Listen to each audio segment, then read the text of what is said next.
me have a conversation about something which I don't know what I'm going to be talking about, to be quite honest. But I have been watching the Let Women Speak rally in Tasmania. Now, I'm a bit, I guess, I don't know whether I'm sitting on the fence or where I am, because, you know, these women can speak about whatever they like. I'm all for free speech, wherever free speech occurs, and it should occur in this country. So I'm kind of in favour of it, no disputing any of that. But I do wonder about some of the things that these women are saying and how justifiable they are. Now, they're objecting to trans people occupying any space whatsoever. They're particularly concerned, it appears, about trans people being in toilets, trans people being in so men that have moved transitioned into women's prisons, for example. But the thing that interests me is the extreme arguments. Now, I don't know the statistics, but they're worth looking up, I guess. What are the number of people that have actually transitioned from one sex to another? I would suggest the proportion of those people are pretty damn small.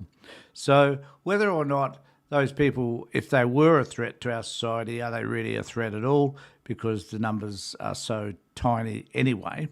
And what are these people's fear? What are they actually afraid of? And there's this wonderful example here where, so I'm watching Kelly J. Keane, who's also known as Posse Parker, I believe, who's this woman from the UK, come over to Australia to tell us, to educate us, I guess, into what women's rights should be. And that if you're anything else but a woman, or you identify as anything else other than a woman, or I guess even if you identify yourself other than you're born male but identify as something else, that is transgressing, according to these people. And I'm curious as to what their fear is. What specifically are they afraid of? I've got no bloody idea. But in this particular rally in Tassie, which is happening kind of as we speak, I think, the trans people, or people supporting trans population, are there in full force. In fact, there are more of them than there are these women supporting Posse Parker. Now, she's pretty clever, and I do admire her for this. She's gone live with this feed, and she's getting lots and lots of support on her chat. 10 out of 10, and people donating money to her left, right and centre, $20, $30 here and there. So she's making some money from all of this, I want you to know. But she also ran into a bit of a problem here, which I'm about to play for you, when no one knew who the Premier was. I don't know who the Premier is just offhand, but they should know because they're in Tasmania, but clearly they don't. So I'll just play this little bit of this clip to you.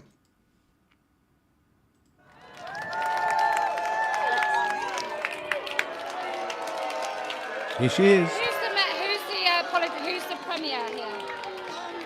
What's his name? They don't know. Who's the Premier here? Who's the Premier? Who's in charge? The Premier. What? Rockcliffe? So I think that's quite fascinating. She is trying to figure out who the Premier is, and she's got no bloody idea. And no one around her has. I mean, she probably should have found that information out beforehand, because she's just about to criticise the Premier, someone she doesn't know, for the fact that there are all these other people round about her who are screaming and shouting. Now, you'll see this guy on the right. I don't know if you see this. So there's this dude on the right who looks pretty imposing, to say the least. So it isn't like she doesn't have any security guards. And there's also a stack of police. There's probably more police around her than there are actual people listening to her or supporters of her. And there's certainly a heap more people who are supporting the trans community. So what I'd be interested in is, what do you think about this? I think, because personally, I think, believe whatever sexuality that you want, that's fine. Are people, because they're trans, more likely to break the law, to rape children, do all those terrible things that these people suggest that they're likely to do just because they've transitioned? You know, there's no evidence to support any of that anyway. So, what are they specifically afraid of?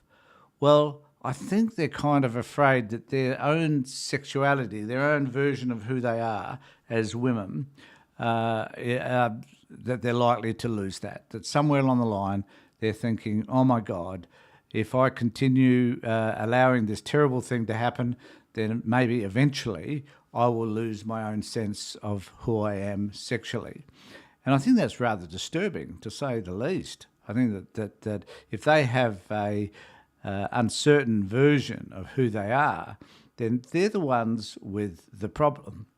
Now, do I disagree with necessarily the amount of the noise going on in the background?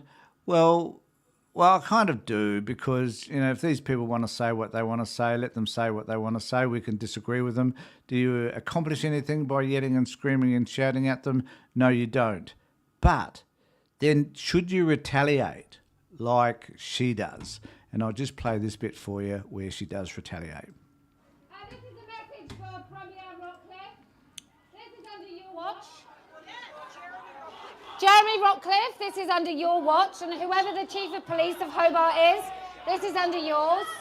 You put women in danger. That's what's happening. These children are pretending they're identified as deaf.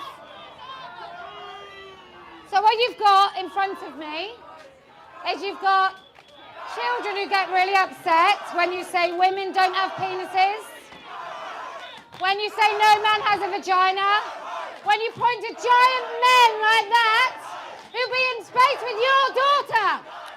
I like this. So she picks out one dude. She picks out this one dude out of the crowd who's this big burly bloke, and starts accusing him of having sex with her with everybody's daughter. So, and I think that sort of extremism is kind of alarming. And I just wanted to play you this other bit, if I can find it, where she's objecting to the crowd in a... I don't know if this is it. I'll see whether this is it. But there's this interesting part where she screams and swears and carries on at the crowd in a way which sort of diminishes any role or part or any role that she thinks she's playing. I'll just see whether this is the segment. Absolutely disgusting. We try and meet. We get permission. We just want to speak the truth. We want women to be able to come out into the public square without fear of intimidation from these masked assholes. Look, now surrounding Parliament.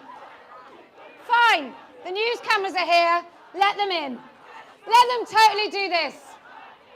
Little boys with their male violence and their stupid fucking earrings. Look at it, look, I'm going to show you. We've come to the front of Parliament, right? We've come to the front of Parliament, and now we're surrounded by trans activists again. Look. Fucking You're going to have a look at the crowd here. I find this interesting. So sorry if I'm swearing. She's going to show you the crowd. That's her crowd. And behind there's a whole stack of thousands of other people. And this happens. Absolutely despicable. This country has no democracy. There is no democratic right to speak.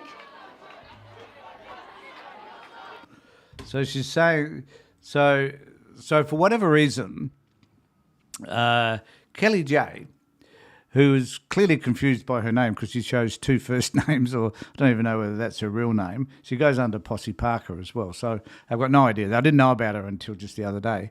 But here she is claiming that the fact that there are people objecting to what she wants to say is not democratic.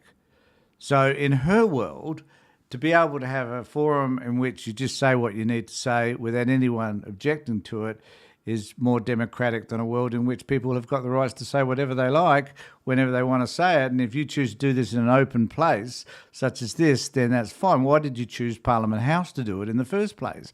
Why not do it elsewhere? Why not do it in a place in which you could have hired and you could have sold tickets to and made sure that the people that were there, including the media, were invited guests? I don't know why she didn't do that, mainly because she needed to create the furor that followed from doing it outside in a public place, which she advertised for, and which a lot of people who were trans people or trans supporters all turned up to object to the things that she had to say. Now, I listened to some of these speeches, and I thought the speeches were quite reasonable, even though they had to yell because of all the noise behind them. But they were reasonable people making what they think are reasonable points, even though we might disagree with them. But that is their right to be able to express their views. Are they allowed to express those views in silence? Yes, they probably are. Did the trans activists contravene that right? They did. But that is what I would call democracy. So thanks for being here with me, everybody. If you want to make any comments, please do so below. And if you could please subscribe to my channel and ring the bell and try to get to 100 subscribers by the end of the month. And it'd be great if you could do that for me as well, and 1,000 subscribers by the end of the year. So share my video, let other people know that I exist. Have a look at some of the other videos that I have on my channel, which I'm pretty sure some of you will be interested in. Comment on and let me know what you think. Take care, everybody. Look after yourselves. And more importantly, be safe.